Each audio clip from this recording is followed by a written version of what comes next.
ಕರ್ತನಲ್ಲಿ ಪ್ರಿಯರೇ, ಆತ್ಮದಾಹ ಕಾರ್ಯಕ್ರಮ ಕೇಳಲು ಪ್ರೀತಿಯಿಂದ ನಿಮ್ಮನ್ನು ಸ್ವಾಗತಿಸ್ತೇನೆ. ದೇವರು ನಿಮ್ಮನ್ನು ನಿಮ್ಮ ಕುಟುಂಬವನ್ನು ಹೇರಳವಾಗಿ ಆಶೀರ್ವಿಸಲಿ. ಕಳೆದ ದಿವಸಗಳಲ್ಲಿ ಕುಟುಂಬಕ್ಕೆ ಸಂಬಂಧಪಟ್ಟಂಥ ದೇವರ ವಾಕ್ಯ ಭಾಗವನ್ನು ನಾವು ಧ್ಯಾನಿಸ್ತಾ ಇದ್ದೇವೆ. ಪ್ರಿಯರೇ, ಗಂಡ ಹೆಂಡತಿ ಮತ್ತು ಕುಟುಂಬ ಹೇಗಿರಬೇಕೆಂಬುದಾಗಿ ಕೆಲವು ವಾಕ್ಯಗಳನ್ನು ನಾವು ಧ್ಯಾನಿಸಿದ್ದೇವೆ. ಕಳೆದ ವಾರದಲ್ಲಿ ಗಂಡ ಹೆಂಡತಿಯರಿಬ್ಬರು ಸೇರಿ ಮಕ್ಕಳನ್ನು ಹೇಗೆ ಬೆಳೆಸಬೇಕು, ನಡೆಸಬೇಕೆಂಬುದಾಗಿ ನಾವು ನೋಡಿದ್ದೇವೆ. ಪ್ರಿಯರೇ, ಇದನ್ನು ತಾತ್ಸಾರ ಮಾಡಬಾರ್ದು. ನಾವು ದೇವರ ವಾಕ್ಯವನ್ನು ಯಾವಾಗ ಸ್ವೀಕರಿಸ್ತೇವೆ, ಯಾವಾಗ ದೇವರ ವಾಕ್ಯ ಪ್ರಕಾರವಾಗಿ ಕುಟುಂಬ ನಡೆಸ್ತೇವೆ, ಆವಾಗ ಪರಲೋಕವು ನಮ್ಮ ವಿಷಯಕ್ಕೆ ಮುಂದೆ ನಿಲ್ತದೆ. ಯಾವಾಗ ನಮ್ಮ ಜೀವಿತದಲ್ಲಿ ದೇವರ ವಾಕ್ಯಕ್ಕೆ ಮಾನ್ಯತೆ ಇಲ್ಲ, ನಮ್ಮ ಮನೆಯಲ್ಲಿ ಮಕ್ಕಳಲ್ಲಿ ಇಲ್ಲ, ಆವಾಗ ನಮ್ಮ ಜೀವಿತದಲ್ಲಿ ದೇವರ ಆಶೀರ್ವಾದ ಇಲ್ಲದಂಥ ನಿರಾಶೆಯ ಜೀವಿತ ಕಾಣಲಿಕ್ಕೆ ಸಾಧ್ಯ ಉಂಟು. ಹಾಗಾಗಿ ಈ ವಿಚಾರಗಳನ್ನು ನಮ್ಮ ಮನಸ್ಸಿನಲ್ಲಿಟ್ಟುಕೊಂಡು ದೇವರ ಸಮ್ಮುಖದಲ್ಲಿ ಭಯಭಕ್ತಿಯಿಂದ ಮಕ್ಕಳನ್ನು ಬೆಳೆಸೋಣ. ಇವತ್ತು ಇಷ್ಟು ಸಂಖ್ಯೆ ಮಕ್ಕಳಿದ್ದಾರೆ ಅಂತ ಹೇಳುವುದಲ್ಲ, ನಮ್ಮ ಜೀವಿತದಲ್ಲಿ ನಮ್ಮ ಮಕ್ಕಳು ದೇವರ ಭಯದಲ್ಲಿ ನಡೀತಾರೆ, ದೇವರಿಗೆ ಭಯಪಡ್ತಾರೆ ಅನ್ನುವಂಥ ನೆಲೆ. ಕಳೆದ ವಾರದಲ್ಲಿ ಧರ್ಮೋಪದೇಶ ಕಾಂಡ 6ನೇ ಅಧ್ಯಾಯ 4ನೇ ಅಧ್ಯಾಯದಲ್ಲಿ ಹಾಗೂ ಜ್ಞಾನೋಕ್ತಿ 22ರಲ್ಲಿ ನಾವು ನೋಡಿದ್ದೇವೆ. ಯಾವ ರೀತಿಯಲ್ಲಿ ನಾವು ಮೊದಲು ಅದನ್ನು ಭಯಪಡಬೇಕು, ಆ ಭಯಪಟ್ಟಂಥ ದೇವರ ಮಾರ್ಗವನ್ನು ಮಕ್ಕಳಿಗೆ ಹೇಗೆ ತಿಳಿಸಬೇಕೆಂಬುದಾಗಿ ನಾವು ನೋಡ್ಕೊಂಡಿದ್ದೇವೆ. ಇದನ್ನು ನಮ್ಮ ಜೀವಿತದಲ್ಲಿ ಮರೆಯದೆ ನಾವು ಮಾಡಬೇಕೆಂಬುದಾಗಿ ನಾವು ನೋಡುತ್ತೇವೆ. ಧರ್ಮೋಪದೇಶ ಕಾಂಡ 32ನೇ ಅಧ್ಯಾಯ ಅದರಲ್ಲಿ 46ನೇ ವಚನ. 32ನೇ ಅಧ್ಯಾಯ 46ನೇ ವಚನ. ನಾನು ಈಗ ನಿಮಗೆ ಹೇಳಿಸಿದ ಎಚ್ಚರಿಕೆ ಮಾತುಗಳನ್ನೆಲ್ಲ ಮನಸ್ಸಿನಲ್ಲಿಟ್ಟುಕೊಳ್ಳಿರಿ ಮತ್ತು ನಿಮ್ಮ ಸಂತತಿಯವರಿಗೆ ಈ ಧರ್ಮಶಾಸ್ತ್ರದ ನಿಯಮಗಳನ್ನು ಅನುಸರಿಸಬೇಕೆಂದು ಆಜ್ಞಾಪಿಸಿರಿ, ಕಮ್ಯಾಂಡ್ ಮಾಡಿರಿ. ಇವತ್ತು ನಮ್ಮ ಮಕ್ಕಳಿಗೆ ದೇವರ ಮಾರ್ಗ, ಆತ್ಮಿಕ ವಿಷಯ, ಸ್ಥಿತಿಗತಿಗಳ ವಿಷಯದಲ್ಲಿ ಕಮ್ಯಾಂಡ್ ಮಾಡಿ ಹೇಳಬೇಕೆಂಬುದಾಗಿ ದೇವರ ವಾಕ್ಯ ಹೇಳ್ತದೆ. ಹಾಗಾಗಿ ಈ ವಿಷಯಗಳನ್ನು ನಾವು ತಾತ್ಸಾರ ಮಾಡಬಾರ್ದು, ತಿರಸ್ಕಾರ ಮಾಡಬಾರ್ದು. ದೇವರ ವಾಕ್ಯ, ದೇವರ ಮಾತಂತ ಹೇಳಿ ಆ ಭಯದಲ್ಲಿ, ಆ ಮಾರ್ಗದಲ್ಲಿ ಮಕ್ಕಳನ್ನು ನಾವು ಬೆಳೆಸಬೇಕು. ತಂದೆ ತಾಯಿಗಳೇ, ನೀವಿಬ್ಬರು ಒಟ್ಟಿಗೆ ಸೇರಿ ತೀರ್ಮಾನ ತಗೊಂಡು ಮಗುವನ್ನು ಒಳ್ಳೆಯ ರೀತಿಯಲ್ಲಿ ನಡೆಯತಕ್ಕ ಮಾರ್ಗದಲ್ಲಿ, ಜ್ಞಾನೋಕ್ತಿ 22ರಲ್ಲಿ ಹೇಳಿದ ಹಾಗೆ ನಡೆಯಬೇಕಾದ ಮಾರ್ಗದಲ್ಲಿ ನೀವು ನಡೆಸಿರಿ. ಆವಾಗ ಅವನು ಮುಪ್ಪಿನಲ್ಲಿಯೂ ಓರೆಯಾಗದೆ ದೇವರಿಗೆ ಭಯಭಕ್ತಿ ಉಳ್ಳವನಾಗಿ ನಡೆಸ್ತಾನೆ. ಮಾತ್ರವಲ್ಲ, ಅಲ್ಲಿ ನಾವು ನೋಡ್ತೇವೆ ಎಫೆಸ 6:4ರಲ್ಲಿ, ತಂದೆಗಳೇ, ನಿಮ್ಮ ಮಕ್ಕಳಿಗೆ ಕೋಪವನ್ನು ಎಬ್ಬಿಸದೆ ಕರ್ತನಿಗೆ ಮೆಚ್ಚುಗೆಯಾಗಿರುವ ಬಾಲ ಶಿಕ್ಷೆಯನ್ನು, ಬಾಲೋಪದೇಶವನ್ನು ಮಾಡುತ್ತಾ ಅವರನ್ನು ಸಾಕಿ ಸಲಹಿರಿ. ತಂದೆಗಳೇ, ನಿಮ್ಮ ಮಕ್ಕಳಿಗೆ ಕೋಪವನ್ನು ಎಬ್ಬಿಸದೆ ಕರ್ತನಿಗೆ ಮೆಚ್ಚುಗೆಯಾಗಿರುವ ಬಾಲ ಶಿಕ್ಷೆಯನ್ನು, ಬಾಲೋಪದೇಶವನ್ನು ಮಾಡುತ್ತಾ ಅವರನ್ನು ಸಾಕಿ ಸಲಹಿರಿ. ತಂದೆಗಳೇ, ಮಕ್ಕಳಿಗೆ ಯಾವಾಗ ಕೋಪ ಬರ್ತದೆ, ಕೋಪ ಎಬ್ಬಿಸುವ ರೀತಿ ಏನು? ಚಿಕ್ಕ ಮಗು ಇರುವಾಗ ಯಾವ ಮಾರ್ಗದರ್ಶನ ಕೊಡುವುದಿಲ್ಲ, ನೀತಿಯ ಪಾಠ ಇಲ್ಲ, ಬಾಲಬೋಧನೆ ಇಲ್ಲ, ಅವರಿಗೆ ಯಾವ ಒಂದು ಆತ್ಮಿಕವಾದ ರೀತಿಯಲ್ಲಿ ಬಾಲೋಪದೇಶವನ್ನು ಮಾಡುವಂಥ ದೇವರ ವಾಕ್ಯದ ಮೌಲ್ಯಗಳು ಇಲ್ಲ. ಅವರು ದೊಡ್ಡವರಾಗಿ ಯವನಸ್ಥರಾಗಿ ದಾರಿ ತಪ್ಪುವಾಗ ತನ್ನ ಕೋಪವನ್ನು ತೋರಿಸುವುದು, ತನ್ನ ಜೀವಿತದಲ್ಲಿ ತಮ್ಮ ಮಕ್ಕಳಿಗೆ ಒಂಥರ ಅಧಿಪತಿಯ ಹಾಗೆ ವರ್ತಿಸುವುದು. ಆವಾಗ ಮಕ್ಕಳಿಗೆ ಅದು ಒಂದು ರೀತಿ ಕಿರಿಕಿರಿಯಾಗಿಯೂ ಕರೆಯಾಗಿಯೂ ಅವರ ಜೀವಿತ ಅನ್ನಿಸ್ತದೆ. ಆವಾಗ ಏನಾಗ್ತದೆ, ಈ ತಂದೆಯಿಂದ ನಂಗೆ ಸಾಕಾಯಿತು, ಈ ತಾಯಿಯಿಂದ ಸಾಕಾಯಿತು ಅಂಥೇಳಿ ಆಗ್ತದೆ. ಪ್ರಿಯರೇ, ನಮ್ಮ ಮನೆಗಳಂಥ ಮನೆಗಳಾಗಬಾರ್ದು. ನೀವು ಬಾಲ್ಯದಲ್ಲಿ ಕೊಡತಕ್ಕದನ್ನು ಬಾಲ್ಯದಲ್ಲೇ ಕೊಡಿ, ಯೌವನದಲ್ಲಿ ಕೊಡತಕ್ಕದನ್ನು ಯೌವನದಲ್ಲಿ ಕೊಡಿ. ಆವಾಗ ನಿಮ್ಮ ಕುಟುಂಬ, ನಿಮ್ಮ ಮಕ್ಕಳು, ನಿಮ್ಮ ಭವಿಷ್ಯ, ನಿಮ್ಮ ಸಂತತಿಯ ವ್ಯವಸ್ಥೆ ಒಂದು ಸುಗಮವಾದ ರೀತಿಯಲ್ಲಿ ಮುಂದೆ ಹೋಗುವುದಕ್ಕೆ ಸಾಧ್ಯವಾಗ್ತದೆ. ಯಾವತ್ತು ಕೋಪವನ್ನು ಎಬ್ಬಿಸುವ ಕಾರ್ಯಗಳು ಅಂದರೆ ರಾಂಗ್ ಟೈಮಿಗೆ ರೈಟ್ ಟೀಚಿಂಗ್ ಅದಾಗಬಾರ್ದು. ರೈಟ್ ಟೀಚಿಂಗ್ ರೈಟ್ ಟೈಮಲ್ಲಿ ಇರಬೇಕು, ರಾಂಗ್ ಟೈಮಲ್ಲಿ ಇರಬಾರ್ದು. ಇವತ್ತು ಯಾವ ರೀತಿಯಲ್ಲಿ ಅವ್ರನ್ನ ಸಾಕಿ ಸಲಹಬೇಕೆಂಬುದಾಗಿ ಬರೀ ಊಟ, ಬಟ್ಟೆ, ಶಾಲೆ, ವಿದ್ಯೆ ಅಲ್ಲ. ಇವತ್ತು ಎಲ್ಲದಕ್ಕಿಂತ ಮುಖ್ಯ ಆತ್ಮಿಕವಾದ ಮೌಲ್ಯ. ಇವತ್ತು ನಮ್ಮ ಪ್ರಾಣ ಹೋದರೆ ಯಾವಾಗ ಏನಾಗ್ತದೋ ಗೊತ್ತಿಲ್ಲ, ಹೋದರೆ ಪರಲೋಕ ನನ್ನದು ಅನ್ನುವಂಥ ಗ್ಯಾರಂಟಿ ಮಕ್ಕಳಿಗೆ ಇರಬೇಕು. ನಾವು ಯಾರು ಶಾಶ್ವತವಾಗಿ ಭೂಮಿಯಲ್ಲಿ ಇರಲಿಕ್ಕೆ ಬರಲಿಲ್ಲ ಪ್ರಿಯರೇ, ಅಥವಾ 80-100 ವರ್ಷ ಬದುಕಿಯೇ ಸಾಯ್ಬೇಕಂತೇಳಿ ಯಾರ್ದು ಇದಿಲ್ಲ. ಯಾವಾಗ ಯಾರಿಗೇನಾಗ್ತದೋ ಗೊತ್ತಿಲ್ಲ. ಆದರೆ ಒಂದಂತೂ ತಿಳ್ಕೊಳ್ಳೋಣ, ಕಣ್ಣು ಮುಚ್ಚಿದ ಕೂಡಲೇ ಈ ಲೋಕದಲ್ಲಿ ನಾವು ಕಣ್ಣು ಮುಚ್ಚಿದ ಮೇಲೆ ನಾವು ಯಾವ ಸ್ಥಳಕ್ಕೆ ಫಿಟ್ ಆಗಿರ್ತೇವೆ, ಯೋಗ್ಯರಾಗಿರ್ತೇವೆ, ಆ ಸ್ಥಳಕ್ಕೇ ಹೋಗೋದು. ನಾನು ನರಕ್ಕೆ ಯೋಗ್ಯನಾಗಿ ಜೀವಿಸಿ ಪರಲೋಕಕ್ಕೆ ಹೋಗ್ಬೇಕಂತ ಪ್ರೇಯರ್ ಮಾಡಿದರೂ ದೇವರು ಪರಲೋಕ ಕಳಿಸಲ್ಲ. ಮಾತ್ರವಲ್ಲ, ನನ್ನ ಜೀವಿತದಲ್ಲಿ ಪರಲೋಕಕ್ಕೆ ನಾನು ಪ್ರಿಪೇರ್ ಆಗಿದ್ದರೆ ನರಕಕ್ಕೆ ಯಾರು ನಮ್ಮನ್ನು ಕೊಂಡೊಯ್ಯಲಿಕ್ಕೆ ಸಾಧ್ಯನೇ ಇಲ್ಲ. ಯಾಕಂದರೆ ಜೀವನ ಮರಣದ ಒಡೆಯನು ನಮ್ಮ ಕರ್ತನಾದ ಯೇಸು ಕ್ರಿಸ್ತನಾಗಿದ್ದಾನೆ. ಮಾತ್ರವಲ್ಲ, ನಾನು ಮರಣ ನಂತರ ಯಾರು ಏನು ಪ್ರೇಯರ್ ಮಾಡಿದ್ರು, ಎಷ್ಟು ಉಪವಾಸ ಮಾಡಿ ಏನು ಮಾಡಿದ್ರು, ಒಬ್ಬ ವ್ಯಕ್ತಿ ಸತ್ತ ಮೇಲೆ ಅವನ ಡೆಸ್ಟಿನಿಯನ್ನು, ಗುರಿಯನ್ನು ಯಾರು ಈ ಭೂಮಿಯಲ್ಲಿ ಬದಲಾಯಿಸಲಿಕ್ಕೆ ಸಾಧ್ಯನೇ ಇಲ್ಲ. ನಮಗೂ ಇಲ್ಲ, ಯಾರಿಗೂ ಈ ಭೂಮಿ ಮೇಲೆ ಇಲ್ಲ. ಆದ್ದರಿಂದ ಒಬ್ಬನ ಜೀವಿತ, ಅವನ ಭವಿಷ್ಯ ತಿರುಗಬೇಕಾದ್ರೆ, ದೇವರ ಕಡೆಗೆ ತಿರುಗಬೇಕಾದ್ರೆ ಅವನ ಜೀವದಲ್ಲಿರುವಾಗಲೇ ಅವನ ಜೀವಿತದಲ್ಲಿ ಅವನು ಸಿದ್ಧನಾಗಿರಬೇಕು. ಹಾಗಾಗಿ ನಮ್ಮ ಮಕ್ಕಳನ್ನು ಆ ಭಯದಲ್ಲಿ, ಆ ಮಾರ್ಗದಲ್ಲಿ ನಾವು ಬೆಳೆಸುವಾಗ ಅವರಿಗೆ ಮುಂದಿನ ದಿನಗಳಲ್ಲಿ ಒಂದು ಸಂತೋಷದ ಒಂದು ಮಾತುಗಳು, ಸಂಭ್ರಮದ ಒಂದು ವಾತಾವರಣ ಅವರ ಜೀವಿತದಲ್ಲಿ ಉಂಟಾಗ್ತದೆ. ಇವತ್ತಿಗೆ ಎಷ್ಟೋ ಮಕ್ಕಳು ಹೇಳ್ತಾರೆ, ಆ ದಿನದಲ್ಲಿ ನಮ್ಮ ತಂದೆ ತಾಯಿ ನಮ್ಮನ್ನು ಶಿಕ್ಷಿಸಿದರಿಂದ, ಬುದ್ಧಿ ಹೇಳಿದ್ರಿಂದ, ನೀತಿಯ ಪಾಠಗಳನ್ನು ಹೇಳಿ ಬಾಲ ಶಿಕ್ಷೆಯನ್ನು ಕೊಟ್ಟು ನಮ್ಮನ್ನು ತಿದ್ದಿದ್ದರಿಂದ ಇವತ್ತು ನಾವು ಈ ಸ್ಥಾನದಲ್ಲಿದೆ. ಇವತ್ತಿಗೆ ಎಷ್ಟೋ ತಂದೆ ತಾಯಿಗಳು, ಮಕ್ಕಳು ಇವತ್ತು ಸಾಕ್ಷಿಯಾಗಿ ಹೇಳುವುದನ್ನು ನಾವು ನೋಡುತ್ತೇವೆ. ಹಾಗಾಗಿ ಮಕ್ಕಳು ಒಂದು ದಿವಸ ತಂದೆ ತಾಯಿಗಳಾಗುವಾಗ ಅವ್ರಿಗೂ ಇದಾಗಬೇಕು. ನಮ್ಮ ತಂದೆ ತಾಯಿಗಳ ನೀತಿಯ ಪಾಠ, ಬಾಲ ಶಿಕ್ಷೆ, ಬೋಧನೆಗಳು, ತಿದ್ದುವಿಕೆ ನಮ್ಮ ಜೀವಿತದಲ್ಲಿತ್ತು. ಹಾಗಾದರೆ ಇವತ್ತು ಮಕ್ಕಳಿಗೆ ಬುದ್ಧಿವಾದನೆ ಹೇಳದಿದ್ದರೆ ಆ ಮಗು ಏನಾಗಿರ್ತದೆ? ಇವತ್ತು ನಮ್ಮ ಜೀವಿತದಲ್ಲಿ ಅದನ್ನು ತಿಳ್ಕೊಳ್ಬೇಕು. ಒಂದು ಮಗನಿಗೆ ಒಂದು ಹಾಸ್ಟೆಲಲ್ಲಿರುವಾಗ ಎಲ್ಲರೂ ಅದು ಹೇಳೋದು, ಇದು ಹೇಳೋದು, ವಾರ್ಡನ್ ಅದನ್ನು ಹೇಳೋದು, ಇದನ್ನು ಹೇಳೋದು, ಕೊನೆಗೆ ಅವನಿಗೆ ಸಾಕಾಗೋಯ್ತು. ಅಯ್ಯೋ, ಇವರು ಎಷ್ಟು ನಮ್ಮನ್ನು ಓದು ಅಂತ ಹೇಳ್ತಾರೆ, ಬೆಳಿಗ್ಗೆ 7 ಅಂತ ಹೇಳ್ತಾರೆ, ಆಮೇಲೆ ಎಲ್ಲದಕ್ಕೂ ಅದು ಮಾಡು ಇದು ಮಾಡು ಅಂತ ಹೇಳ್ತಾರೆ. ನಂಗೆ ಸಾಕಾಯ್ತು ಅಂತ ಒಂದು ದಿವಸ ಅವನು ಓಡೋಬಿಟ್ಟ, ಹಾಸ್ಟೆಲ್ ಬಿಟ್ಟು ಓಡೋದ್ಮೇಲೆ ಮತ್ತೆ ಯಾರಿಗೂ, ತಂದೆ ತಾಯಿಗೂ ಸಿಗಲಿಲ್ಲ, ಹಾಸ್ಟೆಲ್ನವ್ರಿಗೂ ಸಿಗಲಿಲ್ಲ. ಕೊನೆಗೆ ಯಾರೋ ಒಂದು ಕಡೆ ಹೋಗಿ ಅವನ್ನ ಫೈಂಡ್ ಔಟ್ ಮಾಡಿದರು, 1 ತಿಂಗಳಾದಮೇಲೇನೋ.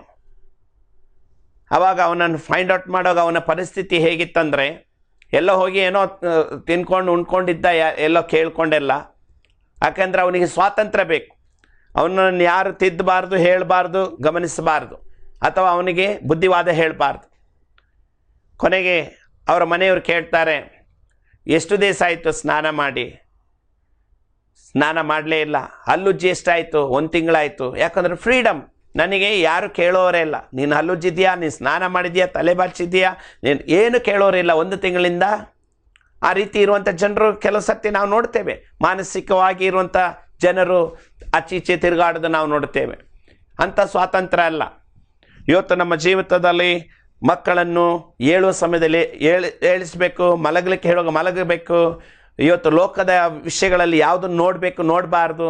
ಇವತ್ತಿನ ಇಂಟರ್ನೆಟ್ ವರ್ಲ್ಡ್, ಫೋನೋಗ್ರಫಿ, ಇಂಥದ್ದೆಲ್ಲ ಲೋಕದ ವ್ಯವಹಾರಗಳಲ್ಲಿ ತುಂಬಿ ಹೋಗಿರುವಾಗ ನಮ್ಮ ಮಕ್ಕಳು ಇವುಗಳಿಗೆ ಎಲ್ಲಾದರೂ ಬಲಿ ಆಗ್ತಾರ ಅಂತೇಳಿ ತಂದೆ ತಾಯಿಗಳು ಮೊದಲೇ ಎಚ್ಚರವಾಗಿರಬೇಕು. ಬಿದ್ದು ಹೋದ್ಮೇಲೆ ನೋಡೋದಲ್ಲ, ಬೀಳುವುದಕ್ಕಿಂತ ಮುಂಚೆಯೇ ಮಕ್ಕಳ ವಿಷಯದಲ್ಲಿ ಅವರು ಎಚ್ಚರ ವಹಿಸಿಕೊಂಡು ಅವರನ್ನು ತಿದ್ದುವಂಥವರಾಗಿ ಇರಬೇಕು. ಆವಾಗ ದೇವರು ಖಂಡಿತವಾಗಿ ಸಹಾಯಕನಾಗಿ ನಡೆಸ್ತಾನೆ. ಕೊಲೋಸ್ಯ 3ನೇ ಅಧ್ಯಾಯ 21ನೇ ವಚನ ದೇವರ ವಾಕ್ಯ ಹೇಳ್ತದೆ, ತಂದೆಗಳೇ ನಿಮ್ಮ ಮಕ್ಕಳನ್ನು ಕೆಣಕಿ ಅವರಿಗೆ ಮನಗುಂದಿಸಬೇಡಿರಿ. ಕೆಣಕಬೇಡಿ. ಯಾಕಂದರೆ ರಾಂಗ್ ಟೈಮ್ ಟೀಚಿಂಗ್ ಹೀಗೆ ಆಗ್ತದೆ. ಅವರಿಗೆ ಗಡ್ಡ ಮೀಸೆ ಬರುವ ತನಕ ಏನು ಮಗು ಮಗು ಮಗು ಮಗು ಅಂತೇಳಿ ಈ ಮಗು ಅನ್ಯ ದಾರಿ ಹಿಡಿತಾ ಇದೆ, ತಪ್ಪಾದ ದಾರಿ ಹಿಡಿತಾ ಇದೆ, ತಪ್ಪಾದ ಡೈರೆಕ್ಷನಲ್ಲಿ ಹೋಗ್ತಾ ಇದೆ.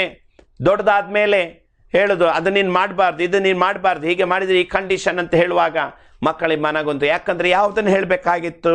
ಅವರ ಸಣ್ಣ ಪ್ರಾಯದಲ್ಲಿಯೇ ಅವರನ್ನು ಹೇಳಿ ತಿದ್ದಬೇಕಾಗಿತ್ತು, ಕ್ರಮಪಡಿಸಬೇಕಾಗಿತ್ತು. ಹಾಗಾಗಿ ಈ ಎಲ್ಲ ವಿಷಯಗಳನ್ನು ಮನಸ್ಸಿನಲ್ಲಿ ಇಟ್ಕೊಳ್ಬೇಕು. 20ನೇ ವಚನದಲ್ಲಿ ಅಲ್ಲಿ ನಾವು ನೋಡುತ್ತೇವೆ, ದೇವರ ಮಾತನ್ನು ಯಾವ ರೀತಿ ಪಾಲಿಸಬೇಕೆಂಬುದಾಗಿ. ಇವತ್ತು ನಮ್ಮ ವಿಶ್ವಾಸ ಜೀವಿತ ಆ ರೀತಿಯಲ್ಲಿ ದೇವರಿಗೋಸ್ಕರ ಆ ಒಂದು ನೆಲೆಯಲ್ಲಿ ಇದ್ದರೆ ಖಂಡಿತ ದೇವರು ಸಹಾಯಕನಾಗಿ ನಮ್ಮನ್ನು ನಡೆಸುವನಾಗಿರ್ತಾನೆ. ತಂದೆ ತಾಯಿಗಳು ಇವತ್ತು ನಿಮಗೆ ಕೊಟ್ಟಂಥ ಜವಾಬ್ದಾರಿ ಬರೀ ಇಷ್ಟು ಮಕ್ಕಳಂತ ಹೇಳೋದಕ್ಕಿಂತ ಅಥವಾ ಇಷ್ಟು ಕಲ್ತರು ಇಷ್ಟು ಬಿಟ್ಟರು ಅಂತ ಹೇಳೋದಕ್ಕಿಂತ ನಿಮ್ಮ ಜೀವಿತದಲ್ಲಿ ಮಕ್ಕಳು ಆತ್ಮಿಕ ಸ್ಪಿರಿಚುವಲ್ ಆ ಒಂದು ಆತ್ಮಿಕವಾದಂಥ ಮೌಲ್ಯಗಳನ್ನು ಅವರು ಕಾಪಾಡಿಕೊಂಡಿದ್ದಾರೆ ಅಂತ ಹೇಳ್ಕೊಳ್ಳುವಂಥ ವಿಷಯದಲ್ಲಿ ನೀವು ಹೆಮ್ಮೆ ಪಡುವಂಥ ತಂದೆ ತಾಯಿಗಳಾಗಿರ್ರಿ. ಪರಲೋಕ ಯಾವ್ದು ಬಯಸ್ತದೋ ಅದನ್ನು ಮೊದಲು ಮಾಡೋಣ.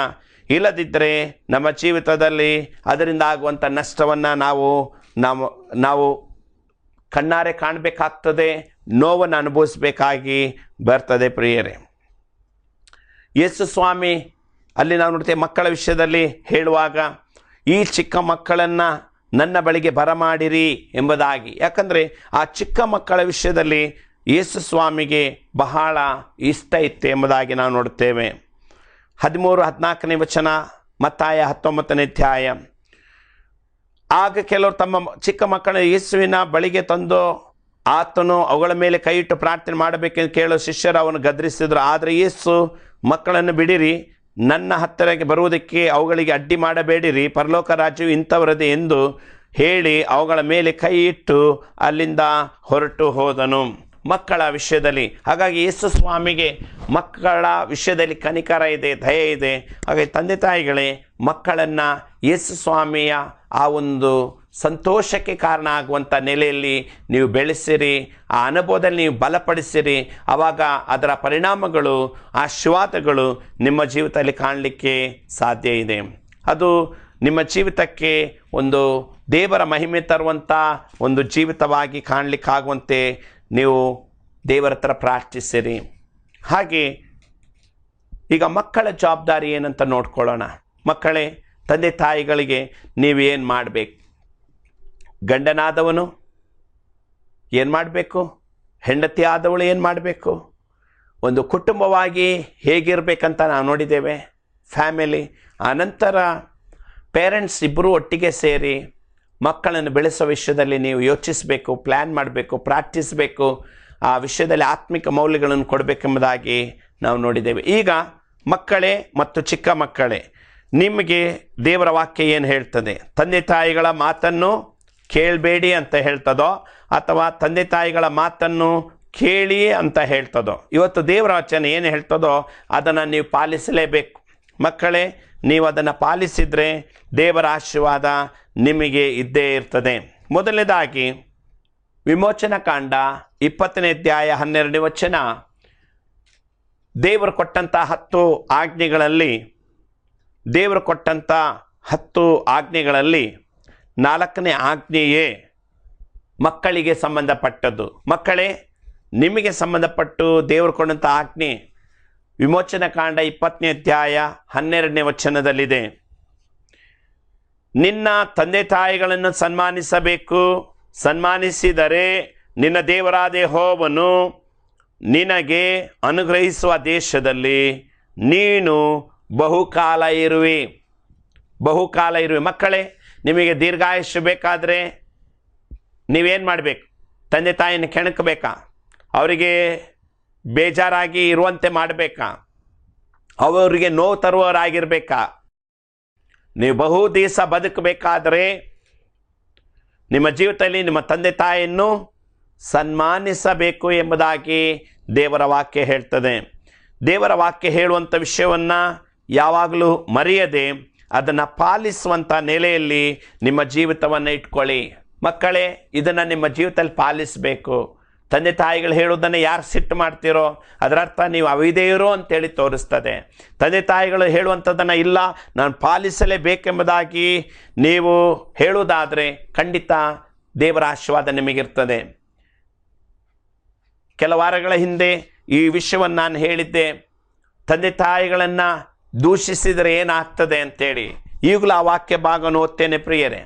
ವಿಮೋಚನಾ ಕಾಂಡ 27ನೇ ಅಧ್ಯಾಯ ಅದರಲ್ಲಿ 15ರಿಂದ ನಾವು ಮುಂದೆ ಓದುವಾಗ, ತಂದೆಯನ್ನಾಗಲಿ ತಾಯಿಯನ್ನಾಗಲಿ ಹೊಡೆದವನಿಗೆ ಮರಣ ಶಿಕ್ಷೆ ಆಗಬೇಕು. ದೇವರ ಆಜ್ಞೆ, ಮರಣ ಶಿಕ್ಷೆ ಆಗಬೇಕು. ಅಲ್ಲಿ ನಾವು 17ನೇ ವಚನಕ್ಕೆ ಬರುವಾಗ, ತಂದೆಯನ್ನಾಗಲಿ ತಾಯಿಯನ್ನಾಗಲಿ ದೂಷಿಸುವವನಿಗೆ ಮರಣ ಶಿಕ್ಷೆ ಆಗಬೇಕು.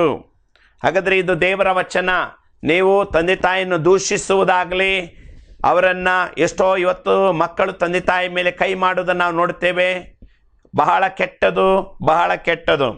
ಯಾವತ್ತೂ ಸಹ ತಂದೆ ತಾಯಿಯನ್ನು ದೂಷಿಸಬಾರ್ದು, ನಿಂದಿಸಬಾರ್ದು, ಅವರನ್ನು ಯಾವ ರೀತಿ ನೋವಿಗೆ ಒಳಪಡಿಸಬಾರ್ದು. ಮಕ್ಕಳೇ, ನೀವು ಭೂಮಿಯ ಮೇಲೆ ಬಹು ದಿವಸ ಬದುಕಬೇಕಾದ್ರೆ, ಹೆಚ್ಚು ಕಾಲ ಬದುಕಬೇಕಾದ್ರೆ ನೀವು ನಿಮ್ಮ ತಂದೆ ತಾಯಿನೇನು ಮಾಡಬೇಕು? ಸನ್ಮಾನಿಸಬೇಕು, ಅವರನ್ನು ಗೌರವಿಸಬೇಕು. ಅವರ ಮಾರ್ಗದಲ್ಲಿ, ಅವರು ಹೇಳಿಕೊಟ್ಟ ಮಾರ್ಗದಲ್ಲಿ ನೀವು ನಡೆಯುವವರಾಗಿರಬೇಕು. ಹಾಗಾದರೆ ಮಾತ್ರವೇ ನಿಮ್ಮ ಜೀವಿತದಲ್ಲಿ ದೇವರ ಆಶೀರ್ವಾದವನ್ನು ಕಾಣಲಿಕ್ಕೆ ಸಾಧ್ಯ ಇದೆ. ಹಾಗಾಗಿ ತಂದೆ ತಾಯಿಗಳಿಗೆ ವಿಧೇಯರಾಗಿ ನೀವು ಅವರ ಮಾತುಗಳನ್ನು ಕೇಳ್ತಾ ಇದ್ದರೆ, ಇದಕ್ಕಿಂತ ಮೊದಲು ತಂದೆ ತಾಯಿಗಳು ಬೋಧಿಸೋ ವಿಷಯ ಹೇಳಿದ್ದೆ, ಆ ಎಲ್ಲ ಬೋಧನೆಗಳನ್ನು ನೀವು ಕೇಳಿದರೆ ನೀವು ಭೂಮಿಯ ಮೇಲೆ ಬಹು ದಿವಸ ಬದುಕಿ ದೇವರಿಗೆ ಒಂದು ಘನತೆಯನ್ನು ತರುವಂಥ ಜನಾಂಗವಾಗಿರ್ತೀರ. ಮಾತ್ರವಲ್ಲ, ಜ್ಞಾನೋಕ್ತಿಯಲ್ಲಿ ನಾವು 6ನೇ ಅಧ್ಯಾಯಕ್ಕೆ ಬರುವಾಗ ಅಲ್ಲಿ ಏನು ಮಾಡಬೇಕಂತೆ, ಆಜ್ಞೆಗಳನ್ನು ಯಾವ ರೀತಿ ಪಾಲಿಸಬೇಕೆಂಬುದಾಗಿ 6ನೇ ಅಧ್ಯಾಯ 20ನೇ ವಚನದಲ್ಲಿ ನಾವು ನೋಡುತ್ತೇವೆ. ಕಂದ, ತಂದೆಯ ಆಜ್ಞೆಯನ್ನು ಕೈಕೊಳ್ಳು, ತಾಯಿಯ ಉಪದೇಶವನ್ನು ಬಿಡಬೇಡ. ಮಗನೇ, ತಂದೆಯ ಆಜ್ಞೆಯನ್ನು ಕೈಕೊಳ್ಳು, ತಾಯಿಯ ಉಪದೇಶವನ್ನು ಬಿಡಬೇಡ. ಚರ್ಚಿಗೆ ಹೋಗ್ತೇವೆ, ಪ್ರೇಯರ್ ಮಾಡ್ತೇವೆ, ಎಲ್ಲ ಮಾಡ್ತೇವೆ. ಆದರೆ ಮನೆಯಲ್ಲಿ ಮಾತ್ರ ತಂದೆ ತಾಯಿಗಳಿಗೆ ನೋವು ಕೊಡುತ್ತಾ, ಬೇಸರ ಕೊಡುತ್ತಾ, ಅವಿಧೇಯರಾಗುತ್ತಾ ಜೀವಿಸುವಂಥ ಅನುಭವ ಯಾವತ್ತೂ ನಿಮ್ಮ ಜೀವಿತದಲ್ಲಿ ಆಗಬಾರದು. ಯಾವತ್ತೂ ಸಹ ಅದಕ್ಕೆ ಅವಕಾಶ ನೀವು ಕಲ್ಪಿಸಿಕೊಡಬಾರದು. ತಂದೆ ತಾಯಿಗಳ ಮಾತುಗಳನ್ನು ಕೇಳಬೇಕು. ತಂದೆ ತಾಯಿಗಳು ಹೇಳುವಂಥ ಮಾತು ನಿಮ್ಮ ಒಳ್ಳೆಯದಕ್ಕಾಗಿ. ಯಾವ ತಂದೆ ತಾಯಿಯು ಭೂಮಿಯಲ್ಲಿ ಮಕ್ಕಳು ಹಾಳಾಗಲಿ ಅಂತೇಳಿ ಬುದ್ಧಿವಾದ ಹೇಳಲ್ಲ. ಇವತ್ತೇನು ಮಾಡ್ತಾರೆ, ಅವರ ಜೀವಿತದಲ್ಲಿ ಅವರು ಒಳ್ಳೆಯ ರೀತಿಯಲ್ಲಿ ಮುಂದೆ ಹೋಗಬೇಕು. ಹಾಗಾಗಿ ತಂದೆಯೇ ಆಜ್ಞೆಗಳನ್ನು, ತಾಯಿಯ ಉಪದೇಶವನ್ನು ನಿನ್ನ ಜೀವಿತದಲ್ಲಿ ಇಟ್ಕೊಳ್ಬೇಕು. ಹೇಗೆ ಇಟ್ಕೊಳ್ಬೇಕಂತೆ, ಅವುಗಳು ನಿನ್ನ ಹೃದಯಕ್ಕೆ ನಿರಂತರವಾಗಿ ಬಂಧಿಸು. 21ನೇ ವಚನ, ನಿನ್ನ ಕಂಠಕ್ಕೆ ಧರಿಸಿಕೋ, ನೀನು ನಡೆಯುವಾಗ ಉಪದೇಶವು ನಿನ್ನನ್ನು ನಡೆಸುವುದು, ಮಲಗಿಕೊಂಡಾಗ ಕಾಯುವುದು, ಎಚ್ಚರಗೊಂಡಾಗ ನಿನ್ನೊಂದಿಗೆ ಮಾತಾಡ್ತದೆ ಉಪದೇಶ. ಮಗನೇ, ಮಗಳೇ, ನಿನ್ನ ಜೀವಿತದಲ್ಲಿ ಅದನ್ನು ಮಾಡು. ಯಾಕಂದರೆ ಮುಂದಕ್ಕೆ ನಾವು ನೋಡ್ತೇವೆ, ಆಜ್ಞೆಯ ದೀಪ, ಉಪದೇಶವೇ ಬೆಳಕು. ಆಜ್ಞೆಯ ದೀಪ, ತಂದೆ ಕೊಡುವಂಥ ಆಜ್ಞೆಯ ದೀಪ, ತಾಯಿ ಕೊಡುವಂಥ ಉಪದೇಶ ಬೆಳಕು. ಮಕ್ಕಳೇ, ಗಮನ ಇಟ್ಟು ಕೇಳ್ರಿ. ನಿಮ್ಮ ಜೀವಿತ ಬ್ರೈಟ್ ಆಗಬೇಕಾ? ಲೋಕದಲ್ಲಿ ಇವತ್ತು ಹೊತ್ತು ಸಾಕಿ ಸಲಹಿದಂಥ ತಂದೆ ತಾಯಿಗಳ ಮಾತು ಜೀವನಡಿ ಹೇಳಿದ್ದು ಇಂಪಾರ್ಟೆಂಟ್ ಆಗಲ್ಲ. ಕೆಲವು ಮಕ್ಕಳಿಗೆ ದಾರಿಯಲ್ಲಿ ಯಾರೋ ಹೋಗೋರು ಅಥವಾ ಯಾರೋ ಫ್ರೆಂಡ್ಸ್ ಏನೋ ಇವತ್ತು ಒಂದು ವಾರದಲ್ಲಿ ಒಂದು ತಿಂಗಳಲ್ಲಿ ಫ್ರೆಂಡ್ಸ್ ಆದ, ಅವನು ಹೇಳಿದ ಮಾತೆ ವೇದವಾಕ್ಯ ಆಯ್ತು ಅಂತೇಳಿ ಯಾವತ್ತೂ ಕನ್ಸಿಡರ್ ಮಾಡಬಾರ್ದು. ಗಾಡ್ ಫಿಯರಿಂಗ್ ಪೇರೆಂಟ್ಸ್, ದೇವರು ನಿನಗೆ ಕೊಟ್ಟಿದ್ದರೆ, ವಿಶ್ವಾಸದ ನೆಲೆಯಲ್ಲಿ ದೇವರು ನಿನಗೆ ಕೊಟ್ಟಿದ್ದರೆ, ರಕ್ಷಣೆ ಅನುಭವದಲ್ಲಿರುವಂಥ ತಂದೆ ತಾಯಿ ನಿನಗೆ ಕೊಟ್ಟಿದ್ದಾರೆ, ನಿನ್ನ ದೇವರಿಗೆ ಸ್ತೋತ್ರ ಮಾಡಿ ಈ ಒಂದು ಉಪದೇಶವನ್ನು, ಆಜ್ಞೆಯನ್ನು ನೀ ಕೈಕೊಂಡು ನಡೆಯಬೇಕು. ಏನಂತೆ ಅಲ್ಲಿ ನೋಡ್ತೇವೆ, ಆಜ್ಞೆಯ ದೀಪ, ಉಪದೇಶವೇ ಬೆಳಕು, ಶಿಕ್ಷಣ ಪೂರ್ವಕವಾದ ಬೋಧನೆಯೇ ಜೀವದ ಮಾರ್ಗ. ಜೀವದ ಮಾರ್ಗ. ಇವತ್ತು ಈ ರೀತಿಯಾದಂಥ ಒಂದು ಅನುಭವ ನಿನ್ನ ಜೀವನದಲ್ಲಿ ಇರಬೇಕು. ಅದನ್ನು ನೀನು ಪಾಲಿಸಬೇಕು. ಮಗನೇ, ಮಗಳೇ, ನಿನ್ನ ಜೀವಿತ ದೇವರಿಗೆ ಒಂದು ಮೀಸಲಾಗಿರುವಂಥ ಒಂದು ಜೀವಿತವಾಗಿ ಇರಲಿ ಎಂಬುದಾಗಿ ಕರ್ತನಲ್ಲಿ ನೀನು ಯಾವಾಗಲೂ ನಿನ್ನನ್ನು ಸಿದ್ಧಪಡಿಸಿಕೋ. ಯಾಕಂದರೆ ತಂದೆ ತಾಯಿಯನ್ನು ದೂಷಿಸುವರ ದೀಪ ಅಂಧಕಾರದಲ್ಲಿ ಆರಿ ಹೋಗ್ತದಂತೆ. ಹಾಗೆ ಆರಿ ಹೋದರೆ ನಿನ್ನ ಜೀವಿತದಲ್ಲಿ ಟೋಟಲ್ ನೀನು ಹೋದ ಲೆಕ್ಕಕ್ಕೆ, ಯಾರು ನಿನ್ನನ್ನು ರಕ್ಷಿಸಲಿಕ್ಕೆ ಸಾಧ್ಯವಾಗದ ಪರಿಸ್ಥಿತಿ ಆಗ್ತದೆ. ನೀನು ಹೇಗಿರಬೇಕಂದ್ರೆ, ಸ್ನಾನಿಕನಾದ ಯೋಹಾನನು ಬೆಳೆದ ಹಾಗೆ, ಯೇಸು ಸ್ವಾಮಿ ಬೆಳೆದ ಹಾಗೆ, ಸಾಮುವೇಲನು ಬೆಳೆದ ಹಾಗೆ ದೇವರ ಭಯದಲ್ಲಿ, ಜ್ಞಾನದಲ್ಲಿ ಬೆಳೆಯುವಂಥ ಮಗನಾಗಿರಬೇಕು. ಲೋಕವು ನಿನ್ನನ್ನು ಅಟ್ರ್ಯಾಕ್ಟ್ ಮಾಡಿ ನಿನ್ನನ್ನು ಯಾವತ್ತೂ ವಂಚಿಸಬಾರದು. ಲೋಕವು ನಿನ್ನನ್ನು ಮರಳುಗೊಳಿಸಬಾರದು, ಮೋಸಪಡಿಸಬಾರದು. ಹಾಗಾಗಿ ಈ ವಿಷಯಗಳನ್ನು ದೇವರ ಚಿತ್ತಕ್ಕೆ ಒಪ್ಪಿಸಿಕೊಟ್ಟು ನೀನೇನು ಮಾಡಬೇಕು? ಪ್ರಾರ್ಥಿಸಬೇಕು. ದೇವರೇ, ನಿನ್ನ ನಿಯಮವನ್ನು ನಾನು ಪಾಲಿಸಿಕೊಂಡು ಹೋಗಲಿಕ್ಕೆ ನೀ ಕೃಪೆ ಕೊಡೆಂಬುದಾಗಿ. 1 ಪೇತ್ರ 5ನೇ ಅಧ್ಯಾಯ 5ನೇ ವಚನದಲ್ಲಿ ದೇವರ ವಾಕ್ಯ ಹೇಳ್ತದೆ, ಯವನಸ್ಥರೇ ಅದೇ ರೀತಿಯಾಗಿ ಹಿರಿಯರಿಗೆ ಅಧೀನರಾಗಿರ್ರಿ. ನೀವೆಲ್ಲರೂ ದೀನ ಮನಸ್ಸೆಂಬ ವಸ್ತ್ರದಿಂದ ಸೊಂಟ ಕಟ್ಟಿಕೊಂಡು ಒಬ್ಬರಿಗೊಬ್ಬರು ಸೇವೆ ಮಾಡಿರಿ. ದೇವರ ಅಹಂಕಾರಿಗಳನ್ನು ಎದುರಿಸ್ತಾರೆ, ದೀನರಿಗಾದರೂ ಕೃಪೆಯನ್ನು ಅನುಗ್ರಹಿಸ್ತಾನೆ. ಯವನಕ್ಕೆ ಬರುವಾಗ ಕೆಲವೊಮ್ಮೆ ಹೆಮ್ಮೆ ಗರ್ವಗಳು ಬರ್ತದೆ. ನಾನು ಒಳ್ಳೆ ಕಲಿತೀನಿ, ಅಥವಾ ನಂಗೆ ಒಳ್ಳೆ ಪರ್ಸನಾಲಿಟಿ ಇದೆ, ಅಥವಾ ನಾನು ಒಳ್ಳೆ ಟ್ಯಾಲೆಂಟೆಡ್ ಆಗಿದ್ದೇನೆ, ಇದೆಲ್ಲ ಹೆಮ್ಮೆ ಬರುವ ಚಾನ್ಸಸ್ ಇದೆ. ಆ ಹೆಮ್ಮೆ ನಮ್ಮ ನಾಳಬಾರ್ದು, ಗರ್ವ ನಮ್ಮ ನಾಳಬಾರ್ದು. ದೀನ ಮನಸ್ಸೆಂಬ ವಸ್ತ್ರದಿಂದ ಸೊಂಟ ಕಟ್ಟಿಕೊಂಡು ಒಬ್ಬರಿಗೊಬ್ಬರು ಸೇವೆ ಮಾಡ್ರಿ. ದೇವರ ಅಹಂಕಾರಿಗಳನ್ನು ಎದುರಿಸ್ತಾರೆ, ದೀನರಿಗಾದರೂ ಕೃಪೆಯನ್ನು ಅನುಗ್ರಹಿಸ್ತಾರೆ. ಮಕ್ಕಳೇ, ಯವನ ಪ್ರಾಯಕ್ಕೆ ಬಂದಾಗ ತಂದೆಯನ್ನು ನೋಡುವುದಿಲ್ಲ, ತಾಯಿಯನ್ನು ನೋಡುವುದಿಲ್ಲ, ಒಂಥರ ಎದುರು ಮಾತಾಡೋದು, ತಿರುಗಿ ಬೀಳೋದು, ಇದೆಲ್ಲ ಶುದ್ಧ ತಪ್ಪು. ಮಾಡಬಾರ್ದು. ತಂದೆ ತಾಯಿಗೆ ಎದುರು ಮಾತಾಡಲಿಕ್ಕಲ್ಲ ದೇವರು ನಿಮ್ಮನ್ನು ಈ ಲೋಕಕ್ಕೆ ಒಂದು ಸುಂದರ ಜೀವಿತವನ್ನು ಕೊಟ್ಟು ಕಳಿಸಿರೋದು. ತಂದೆ ತಾಯಿಗೆ ಅವರು ಮುಪ್ಪಿನವರಾಗಿರಲಿ, ಅವರು ಯಾವುದೇ ಲೆವೆಲಲ್ಲಿರಲಿ, ನೀವು ಅವರನ್ನು ಭಯಭಕ್ತಿಯಿಂದ ನೀವು ಸೇವಿಸಬೇಕು, ಅವರನ್ನು ಗೌರವಿಸಬೇಕು, ಮಾನ ಸಲ್ಲಿಸಬೇಕು. ಪ್ರಿಯರೇ, ಮುಂದಿನ ವಾರದಲ್ಲಿ ಉಳಿದ ವಿಷಯಗಳನ್ನು ಹೇಳ್ತೇನೆ. ದೇವರು ತಾನೇ ನಿಮ್ಮನ್ನು ಆಶೀರ್ವಿಸಲಿ. ಅದರ ಆಶೀರ್ವಾದ ಅನುಭವಗಳು ನಿಮ್ಮ ಜೀವಿತದಲ್ಲಿ ದೇವರು ತೋರಿಸಿಕೊಡಲಿ. ಅದು ತಂದೆ ತಾಯಿಗೆ ಸಂತೋಷ ತರುವಂಥದ್ದಾಗಿರಲಿ. ಪ್ರಾರ್ಥಿಸೋಣ. ಪ್ರೀತಿಸುವೆ, ಸಮಯಕ್ಕಾಗಿ ಸ್ತೋತ್ರ, ವಾಕ್ಯಕ್ಕಾಗಿ ಸ್ತೋತ್ರ. ಮಕ್ಕಳಿಗಾಗಿ ಪ್ರಾರ್ಥಿಸ್ತೇವೆ. ನಿನ್ನ ವಾಕ್ಯ ಆಜ್ಞೆಗಳನ್ನು ಪಾಲಿಸಿಕೊಂಡು ನಿನಗಾಗಿ ಜೀವಿಸುವುದಕ್ಕೆ ನೀನು ಕೃಪೆ ಕೊಡು, ನಿನ್ನ ಸಾನ್ನಿಧ್ಯ ನಡೆಸಿಕೊಡು. ಯಾರಾದರೂ ಅವಿಧೇಯರಾಗಿ ತಂದೆ ತಾಯಿಗೆ ವಿರುದ್ಧವಾಗಿ ಮಾತಾಡಿದರೆ ಈಗಲೇ ಕ್ಷಮೆ ಕೇಳಿ ಒಂದಾಗಿ ಅವರು ಇನ್ನೂ ಬಹು ದಿವಸ ಬದುಕಬೇಕು, ದೇವರ ಆಶೀರ್ವಾದ ಕಾಣಬೇಕೆಂಬಂಥ ತೀರ್ಮಾನ ಮುಂದೆ ಹೋಗೋದಕ್ಕೆ ಕೃಪೆ ಕೊಡು, ಸಹಾಯ ಮಾಡು. ಯೇಸುವಿನ ನಾಮದಲ್ಲಿ ಬೇಡ. ಆಮೇಲೆ